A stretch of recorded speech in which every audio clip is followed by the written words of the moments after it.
More young people across the South are testing positive for coronavirus, officials warn. Officials in states across the South are warning that more young people are testing positive for coronavirus. The shifts in demographics have been recorded in parts of Florida, South Carolina, Georgia, Texas and other states, many of which were some of the first to reopen. And while some officials have pointed to more widespread testing being done, others say the new cases stem from Americans failing to social distance. In Mississippi, where one health officer called adherence to social distancing over the past weeks overwhelmingly disappointing, officials attributed clusters of new cases to fraternity rush parties. Texas Governor Greg Abbott said last week that people under 30 made up a majority of new coronavirus cases in several counties. He said that increase in young infected people could be related to Memorial Day parties, visits to bars or other gatherings. And in Florida, Governor Ron DeSantis said Friday that the median age was 37 for newly diagnosed coronavirus cases over the last week. In the state, 62% of new cases for the week of June 7 are under 45 years old, he said. That is a big change from where we were at the end of March and the beginning of April. It was skewing much older at that time, he said. Coronavirus has more severe outcomes on older people, blacks, and Hispanics, and people with underlying health conditions, according to demographic data from the U.S. Centers for Disease Control and Prevention. From the beginning of the pandemic up through May 30, the median age of positive coronavirus cases was 48, the CDC said. Given the case increases, the CDC has been conducting a scientific review about the public health benefits of masks and will soon make an updated recommendation, a senior CDC official told CNN. A senior official with knowledge of the review said science is being studied as to whether masks are not only good for source control and keeping you from giving it to others, but we're also seeing if masks are going to protect you from getting COVID-19 yourself. We know it's a good thing to wear a mask to protect others. We are studying if it is also potentially going to keep you safe, the official added. The CDC website has two separate pages of guidance on face coverings. One recommends people wear masks when they leave their home. The other recommends people wear a mask if they cannot properly social distance. So far, the U.S. has recorded more than 2.27 million cases and at least 119,921 deaths, according to Johns Hopkins University. Where young people are testing positive in Florida, Governor DeSantis said Saturday cases are shifting in a radical direction toward populations in their 20s and 30s. Those younger groups testing positive are mostly asymptomatic and don't require clinical attention, the governor said. We're also seeing that not only are they testing positive because they're testing more, they're also testing positive at a higher rate increasingly over the last week, DeSantis said, adding there's evidence of transmission between those younger groups.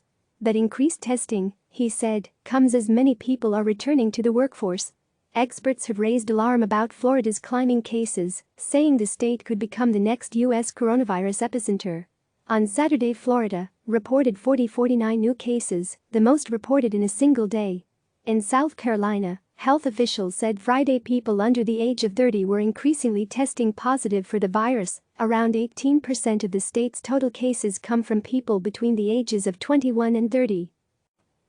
The increases that we're seeing serve as a warning that young adults and youth are not immune to COVID-19, said Dr. Brannon Traxler, the state's Department of Health and Environmental Control physician consultant.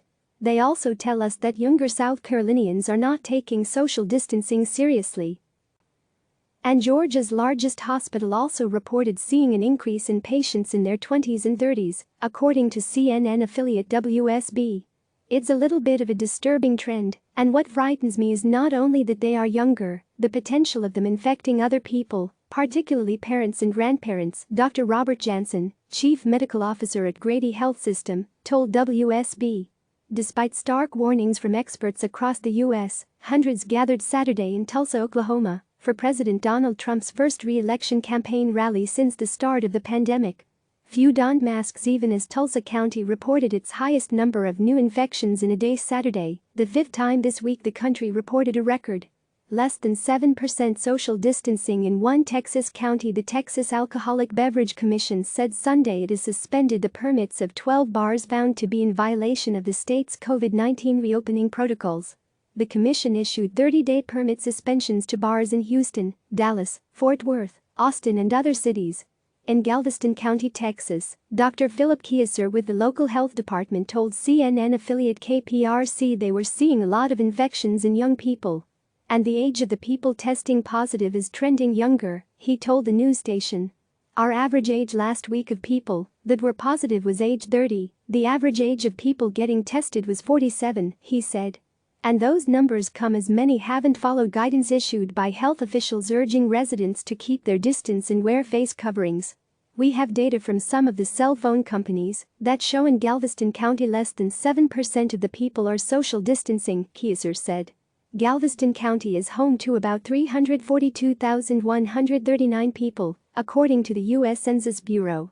Nearly half of states see rise in new cases according to data from Johns Hopkins University. At least 23 states are trending upward in new cases compared to last week. 10 of those states reported more than a 50% jump, including Texas and Florida, which were some of the first states to begin reopening. California, the first state to enforce sweeping lockdown measures, is also seeing an increase in cases. On Saturday, the state reported 4515 new coronavirus cases, the most in a single day. And more Californians were hospitalized Saturday, 3,574, than at any time since the pandemic started, state data shows. The number of patients being treated in intensive care units with COVID-19 has risen to the highest number since May 3. Meanwhile, new cases in New York, once the epicenter of the outbreak, are declining. On Friday, Governor Andrew Cuomo delivered his final coronavirus briefing after what he called 111 days of hell. As some states report record numbers of daily new cases and state leaders mull implementing face mask requirements, the World Health Organization warned the pandemic is accelerating. More than 150,000 new cases of the virus were reported to WHO Thursday, the organization's Director General, Tedros Adhanom Ghebreyesus, said in a Friday news conference. Almost half of those cases were reported from the Americas, he said. The world is in a new and dangerous phase. Many people are understandably fed up with being at home. Countries are understandably eager to open up their societies and economies. But the virus is spreading fast, it is still deadly, and most people are still susceptible, he said. CNN's Melissa Alonso, Amanda Jackson, Eric Levinson, John Pasentino, Martin Savage and Nick Valencia contributed to this report. Click subscribe to receive the latest news.